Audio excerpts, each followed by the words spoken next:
Hello everyone student, फिर से आप सभी को मेरे यूट्यूब चैनल में स्वागत है। तो आज हम साइंस के कुछ महत्वपूर्ण क्वेश्चन लाए हुए हैं जो अभी के लेटेस्ट एग्जाम के लिए बहुत ही महत्वपूर्ण होने वाली है। और बताते चले कि ये क्वेश्चन हम हर एक एग्जाम के प्रीवियस ईयर से निकाले हुए हैं। जिसका पहला सवाल है, पानी का रासायनिक सूत्र क्या है? तो पानी का रासायनिक सूत्र H2O है। ऑप्शन ए आपका सही जवाब हो जाएगा। अगला प्रश्न जाएगा, पृथ्वी का एकमात्र प्राकृतिक उपग्रह कौन सा है? तो पृथ्वी का एकमात्र प्राकृतिक उपग्रह चांद है। ऑप्शन बी आपका सही जवाब हो जाएगा।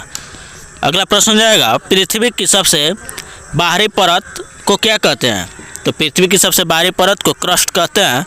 ऑप्शन बी आपका सही जवाब हो जाएगा। अगला प्रश्न जाएगा, शरीर में रक्त के थक्का बनने से कौन सा तत्व मदद करता है? यानी शरीर में रक्त का थक्का बनने में कौन सा तत्व मदद करता है? तो कैल्शियम। ऑप्शन बी आपका सही जवाब हो जाएगा। अगला प्रश्न जाएगा, जो पदार्थ ठोस से सीधे गैस में बदल जाता है उसे क्या कहते हैं?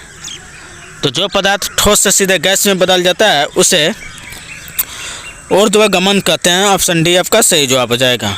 अगला प्रश्न जाएगा, पानी का क्वथनांक उबलने का तापमान कितना होता है? यानी पानी का क्वथनांक, पानी को उबाला जाता है कितने सेल्सियस डिग्री पर उबलने लगता है? तो 100 डिग्री सेल्सियस पर उबलने लगता है। ऑप्शन ए आपका सही जवाब हो जाएगा। अगला प्रश्न जाएगा, शरीर में पोषक तत्वों का संरक्षण किस प्रक्रिया द्वारा होता है? तो शरीर में पोषक तत्वों का संरक्षण संचलन द्वारा होता है। ऑप्शन सी आपका सही जवाब हो जाएगा। अगला प्रश्न जाएगा, सूर्य में ऊर्जा किस रूप में पृथ्वी तक पहुंचती है? तो सूर्य से ऊर्जा विकिरण के द्वारा पहुंचती है। ऑप्शन सी आपका सही जवाब हो जाएगा। अगला प्रश्न जाएगा, ध्वनि किस माध्यम में सबसे तेज गति से चलती है? तो ध्वनि लोहा में सबसे तेज चलती है। ऑप्शन ए आपका सही जवाब हो जाएगा। अगला प्रश्न जाएगा, मनुष्य के लिए श्वसन में कौन सी गैस आवश्यकता होती है? मनुष्य के लिए श्वसन में कौन सी गैस सबसे अधिक आवश्यकता होती है? तो ऑक्सीजन। ऑप्शन बी आपका सही जवाब हो जाएगा। अगला प्रश्न जाएगा, विद्युत धारा की इकाई क्या है? तो विद्युत धारा की इकाई एम्पियर है। ऑप्शन बी आपका सही जवाब हो जाएगा। अगला प्रश्न जाएगा, इनमें हमारे वातावरण में सबसे अधिक मात्रा में पाई जाने वाली गैस कौन सी है?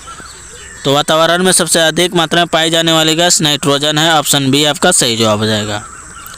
अगला प्रश्न जाएगा, हड्डियों और दांतों को मजबूत बनाए रखने के लिए कौन सा तत्व आवश्यक है?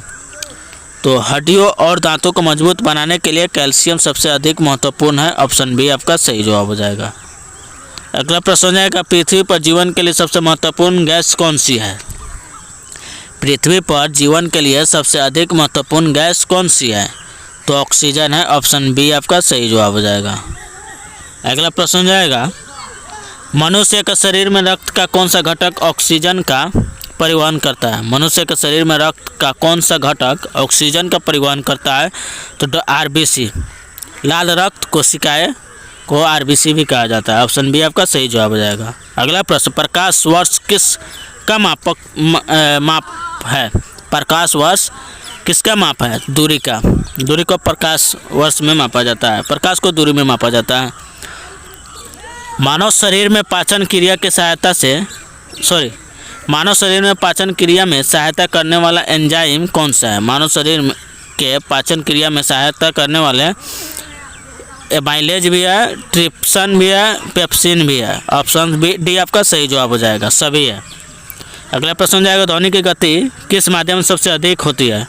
तो ठोस में ध्वनि की गति सबसे अधिक होती है। ऑप्शन ए आपका सही जवाब हो जाएगा। अगला प्रश्न जाएगा, दूध में प्राकृतिक रूप से कौन सा शर्करा पाई जाती है? तो दूध में प्राकृतिक रूप से लैक्टोज पाया जाता है। ऑप्शन सी आपका सही जवाब हो जाएगा। अगला प्रश्न जाएगा, और लास्ट प्रश्न, मानव शरीर में कुल कितनी हड्डियां होती है? तो मानव शरीर में कुल हड्डियां 206 होती है। ऑप्शन बी आपका सही जवाब हो जाएगा। आई होप कि आप लोग को कोई दिक्कत नहीं हुआ होगा और कोई आंसर गलत भी नहीं गया होगा।